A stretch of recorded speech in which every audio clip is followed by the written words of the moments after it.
Some of you may have lost power overnight this morning. As a matter of fact, here's a look at the CPS outage map.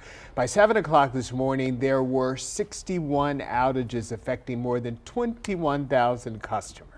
And let's take a live look outside. If you've been outside, you can feel those strong winds. Marina, they almost knocked me over when I took my dog out this morning. My goodness. Yeah, you can actually see the camera shaking from the winds that are so strong right now. And there is a wind advisory that's in place across most of Texas throughout the day. That will be in place until about 6 p.m. So right now, taking a look at what's happening on our radar, we are seeing mainly dry conditions, just a bit of drizzle, but everything is moving out. Again, we are looking at the wind advisory that's in place across all of Texas until 6 p.m. So be prepared. We are looking at gusts right now, some reaching 40 miles per hour at times. So this is current wind gusts.